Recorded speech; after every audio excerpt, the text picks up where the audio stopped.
Paralympics is one of the most elite demanding stages in the world. Every athlete there represents years of sacrifice, resilience, and an almost unreal level of commitment.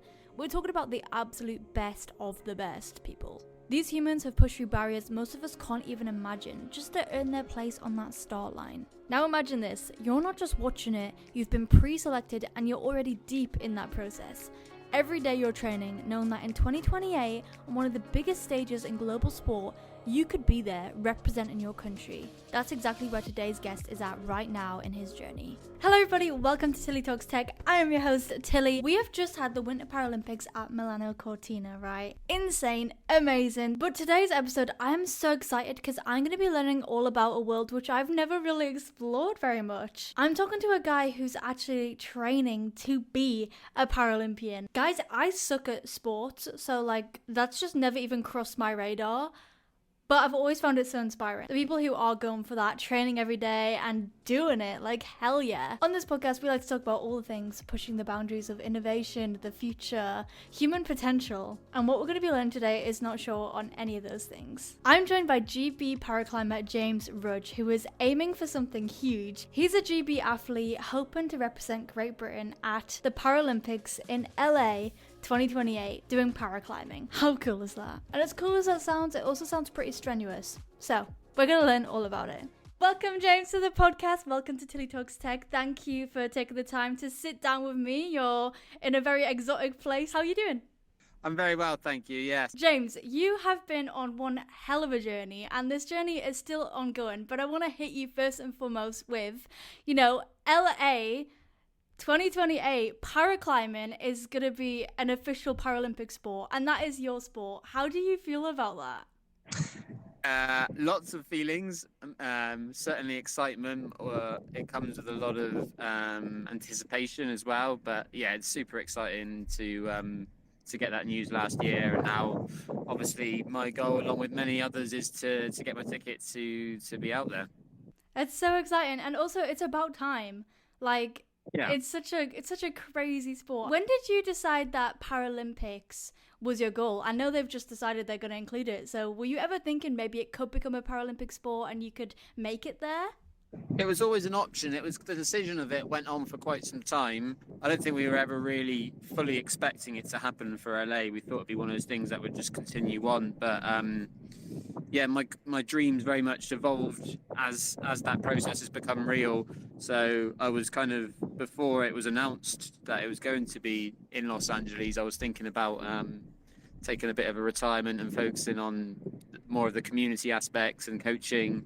Having committed sort of 7 years on the international circuit, to kind of bail when that news got announced would be wrong. So I'm still standing, as they say. What the hell? Your life is like you were waiting to settle down, and then all of a sudden it's like, no, I need to get back in the gym. You don't get exactly, yeah. I heard that it's a very, very long process, but you are heading in the right direction, and you've been pre-selected. So talk to me about that. How does that happen, and what is the process to actually get to the Paralympics beyond that?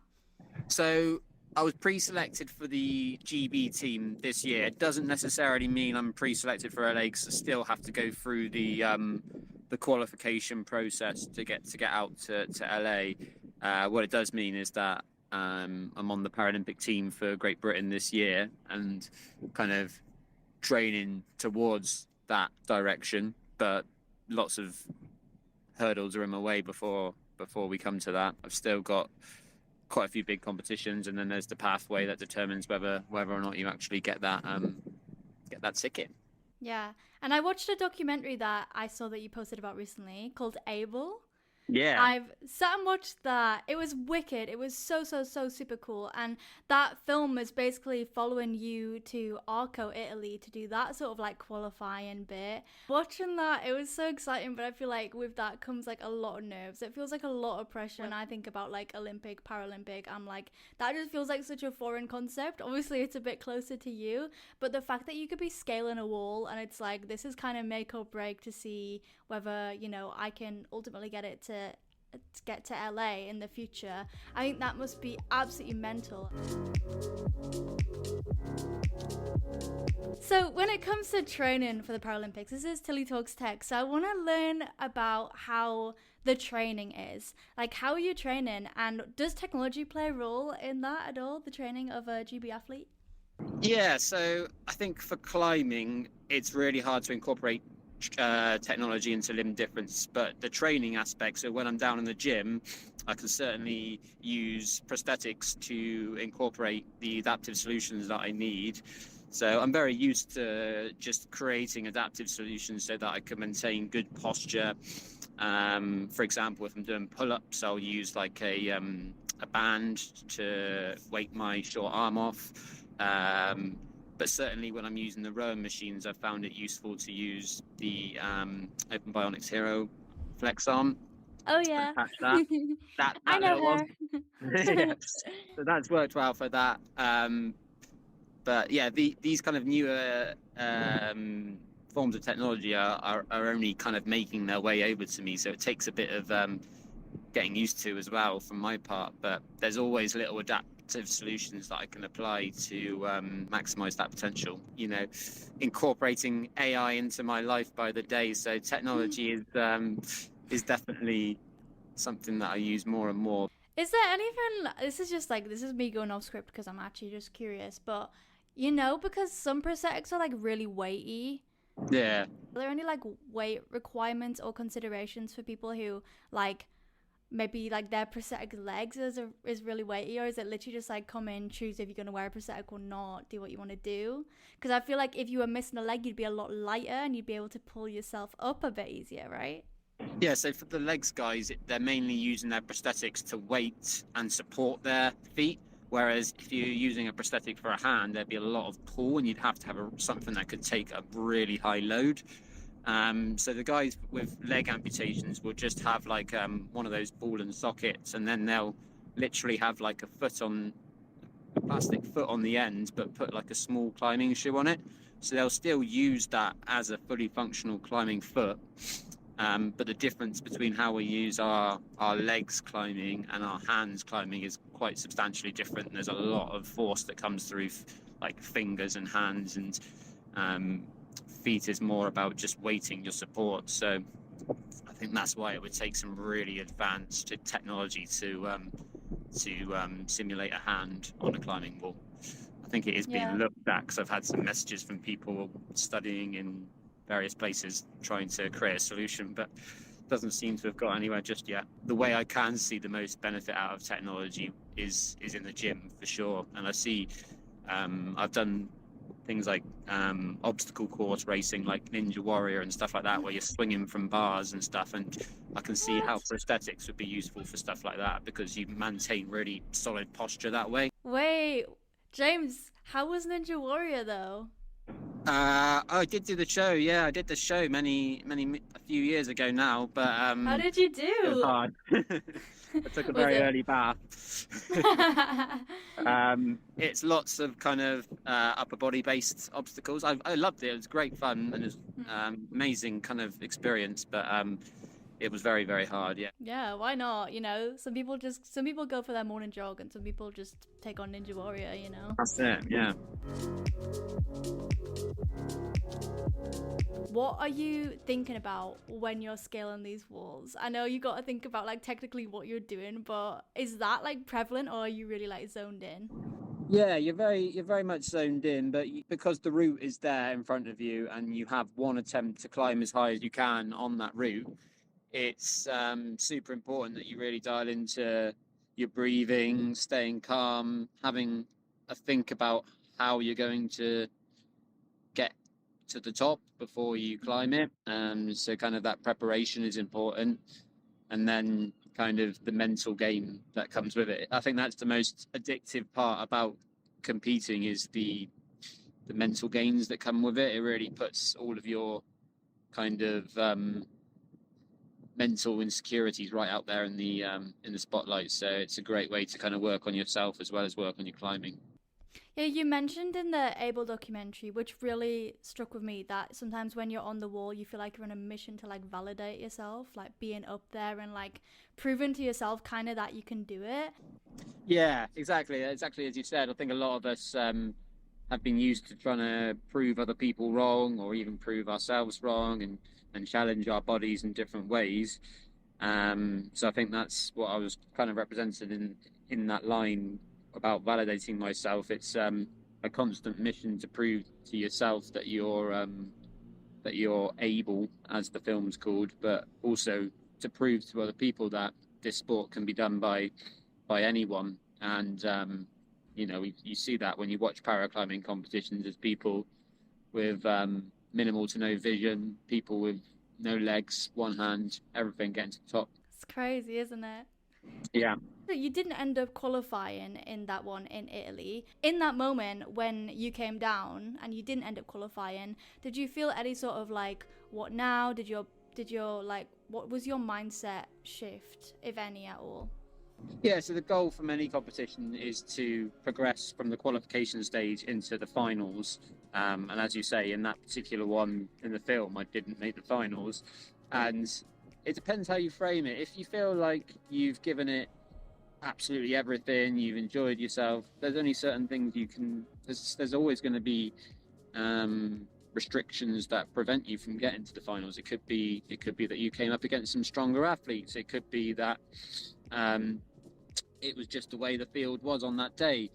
But ultimately, a lot of the time, because we are only allowed to climb the routes once, and we're so used to practicing and training on routes multiple times, there's always a part of us that thinks we can do a little bit better when we come off. So it is pretty rare to come off and like be like, oh, I did absolutely everything I could there. And I had that feeling in South Korea in the World Championships last year, where I came off with a smile on my face, feeling like I'd given it absolutely everything and enjoyed myself.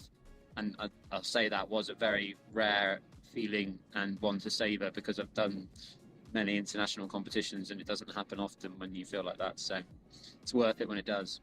Yeah, definitely. And I feel like when you grow up with a limb difference, like, I don't know if you relate, but like for me, that definitely morphed into like a crazy amount of perfectionism, because it's just like I knew that if I did something wrong, people blame what they can first see, and that's the fact that you're like missing limbs.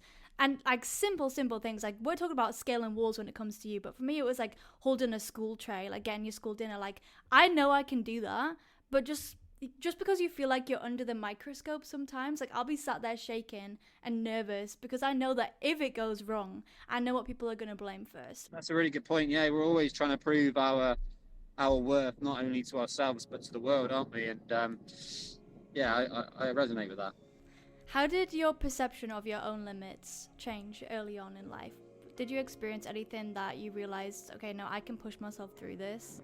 I think physically, I was always pretty well equipped to tackle things face on. My dad very much brought me up with a kind of solutions rather than problems mindset. There was always little contraptions and things he was making to make sure that there was always a way for me to achieve certain tasks, whether that be playing pool and him bending some metal together to... What? You can play pool?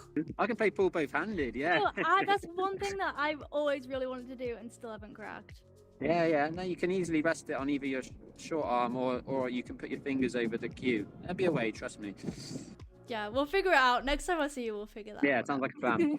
So physically, there wasn't too many obstacles. Most of them I would find a way around, but it's the mental process. I think when you realise that everyone's a bit different to how you are, there's a real process, and not only accepting that but embracing it as well. You get to the point now where I'm looking to give back to that next generation by doing these kind of community-based initiatives, and representation is something I'm very passionate about.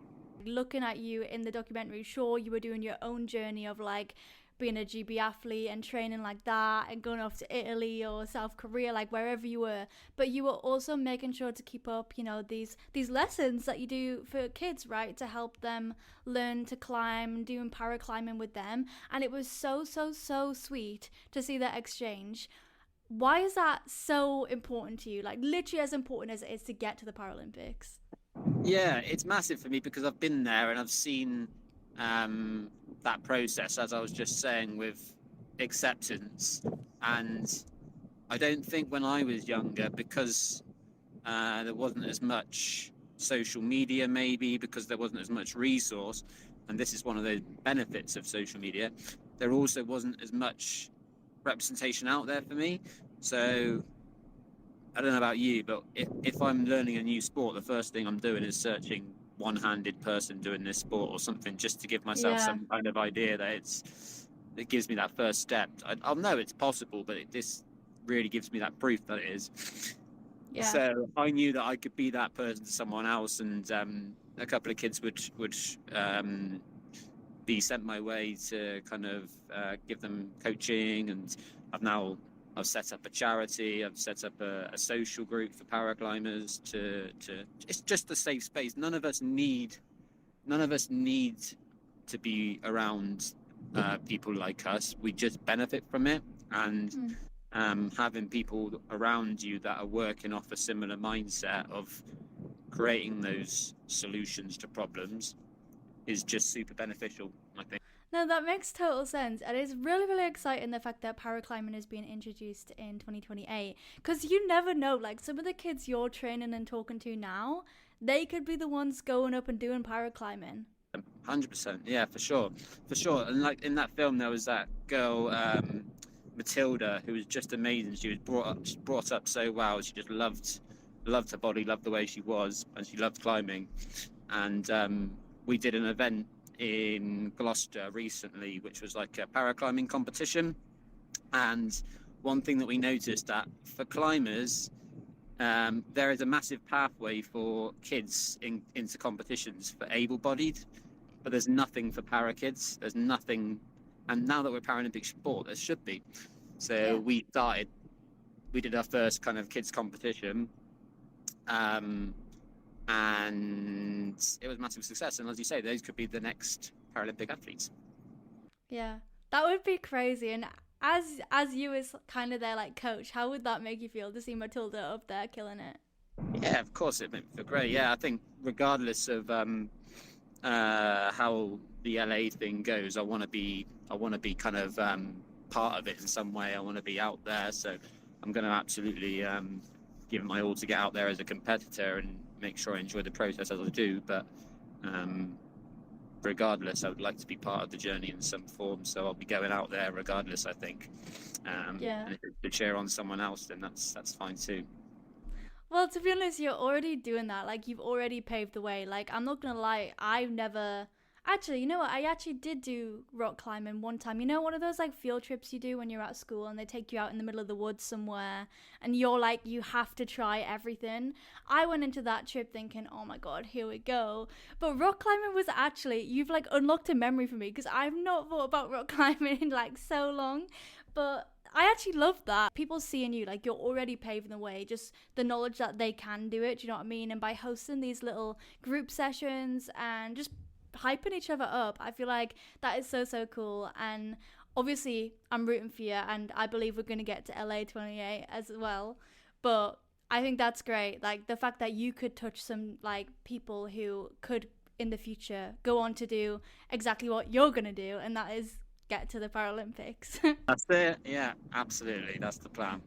But James, the big question is, are you going to carry on with the training and persist in getting to Los Angeles in 2028? Is that the goal on the horizon? Absolutely. Yeah, that's very much the goal. I'm locked in now. Next year will be the year that determines the qualification process. So I think there's the World Championships in Czech Republic next year.